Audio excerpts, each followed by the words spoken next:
sejam bem-vindos ao Mundo na Zona, o nosso programa aqui no canal do Zona Curva para falar sobre política internacional toda semana. Eu sou a Giovana Branco, eu sou doutoranda em ciência política e pesquisadora de política externa russa, e hoje eu tô aqui para falar sobre os principais acontecimentos dos últimos dias. Agora a gente vai falar sobre a Conferência para a Paz que a Ucrânia organizou na Suíça, justamente para discutir potenciais finalizações e resoluções para o conflito armado com a Rússia. Este evento aconteceu entre os dias 13 e 16 de junho, foi organizado inteiramente pela Ucrânia, na Suíça, um país neutro, e recebeu diversas delegações de todo o mundo que se propuseram justamente a discutir o tema do conflito na Ucrânia, mas principalmente as suas resoluções. O documento final foi assinado por mais de 80 países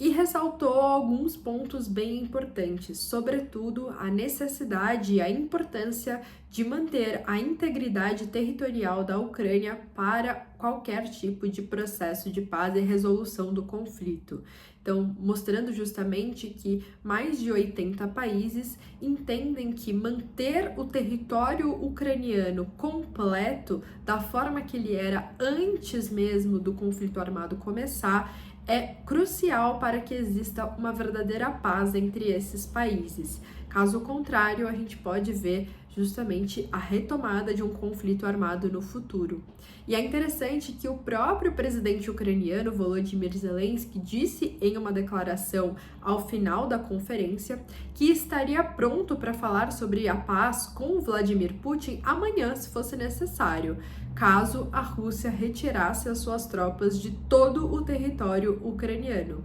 mostrando que, para os ucranianos, qualquer tipo de negociação de paz só vai acontecer depois de que for fechado um cessar-fogo e o fim do conflito armado, né? De fato, a retirada do exército russo, enquanto para os russos é muito mais interessante que as negociações aconteçam enquanto o exército russo está no território, justamente porque isso confere aos russos maior vantagem, maior pressão política sobre os ucranianos. Embora estes países que assinaram essa declaração final do evento, esses mais de 80 países, tivessem reforçado a necessidade de integridade territorial da Ucrânia, por exemplo, permitindo que a Ucrânia retomasse os seus portos marítimos e também o controle da usina nuclear de Zaporizhia, que atualmente está sob controle russo, eles também reforçaram a ideia de que é necessário, para que exista paz nesta região, que as conversas sejam entre todas as partes. Eles utilizaram uma linguagem neutra na hora de falar sobre isso, mas no fundo eles estão reconhecendo que qualquer negociação de paz precisa incluir a Rússia e que, embora a Conferência para a Paz organizada pela Ucrânia seja importante, tenha de fato ali um elemento diplomático que é relevante no sistema internacional, ainda assim, que para que exista de fato a paz, a Rússia precisa ser uma das participantes dessas conferências, né? Então, enquanto Rússia e Ucrânia organizarem eventos pensando no fim do conflito, mas sem incluir uma a outra, não há de fato espaço de negociação, espaço de barganha entre estes lados. Então, é uma forma de alguma forma, abrir algum tipo de concessão para os interesses ucranianos, né? De dizer que sim, a integridade territorial é relevante, mas que a Ucrânia precisa começar a negociar com a Rússia e vice-versa para que de fato exista algum tipo de objetivo conjunto para finalizar esse conflito.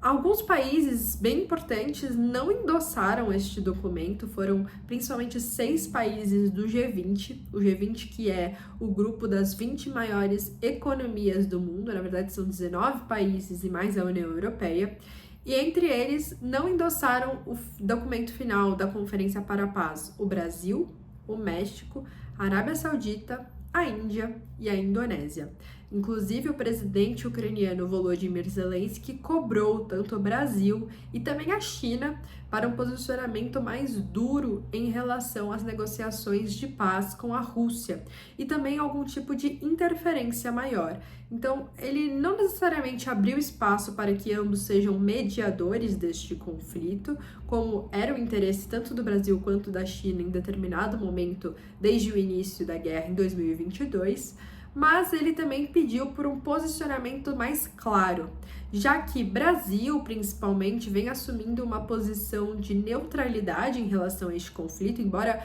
de alguma forma critique a atuação militar da Rússia, continua sendo um aliado bem importante, e a China também tem essa mesma posição, né, de criticar a guerra, mas não se afastar da Rússia, sobretudo em termos econômicos. Então, neste momento, a Ucrânia pede algum tipo de posicionamento mais claro frente ao objetivo da paz, que seria um objetivo comum global, e também que eles pudessem ajudar de alguma forma nos processos de negociação.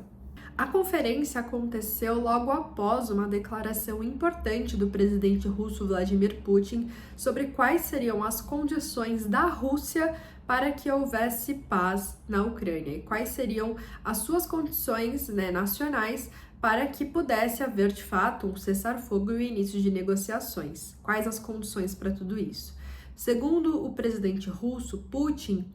a Rússia pede, sobretudo, duas coisas para que o cessar-fogo seja possível. E, segundo ele, caso essas duas coisas acontecessem, seria um cessar-fogo imediato por parte dos russos. A primeira delas é que a Ucrânia abrisse mão de 4 territórios no leste do seu país. Aquelas 4 repúblicas que já foram anexadas formalmente pela Rússia e que desde o ano passado estão sob controle dos russos. É importante dizer que não há a totalidade destes territórios sob controle da Rússia. Embora a Rússia tenha anexado essas regiões de caráter formal, ainda assim, na prática, nem toda a extensão territorial desses lugares está sendo controlada pela Rússia. Mas, a princípio, isso consolidaria sobretudo um corredor terrestre ligando o território da Rússia à Península da Crimeia, que já foi anexada pela Rússia em 2014 e não é reconhecida internacionalmente, e possibilitaria justamente que este trânsito acontecesse de forma mais fácil, além de, obviamente, também permitir que a Rússia tivesse mais acesso ao Mar Negro, um mar quente que é muito importante para a economia russa, na medida em que a Rússia tem acesso principalmente a portos de água fria. E a segunda condição proposta pela Rússia para que pudesse haver qualquer tipo de negociação de paz e um cessar-fogo imediato na Ucrânia é que o governo ucraniano se comprometa a ser permanentemente neutro em relação à OTAN, não podendo nunca ser membro do bloco, uma aliança defensiva ocidental, e também nem permitir que a OTAN colocasse qualquer tipo de armamento ou construísse bases militares no seu território. Já que, por um argumento de segurança, o que a gente percebe é justamente que o avanço da OTAN ao longo do tempo, cada vez mais próximo às fronteiras da Rússia, causa muita insegurança no governo russo, à medida em que bases militares estão cada vez mais próximas do seu território. É também importante lembrar que, desde o início do conflito, outros países entraram na OTAN. E atualmente a fronteira terrestre que a Rússia tem com países membros do bloco dobrou em relação ao que era em 2022. Então, a Rússia já está, por esse argumento, mais insegura do que ela estava em 2022. Então, mesmo assim, a Rússia pede que essa seja uma das condições para que a Ucrânia possa finalizar o seu conflito com a Rússia, para que não exista mais a guerra nesta região e para que exista um cessar-fogo imediato.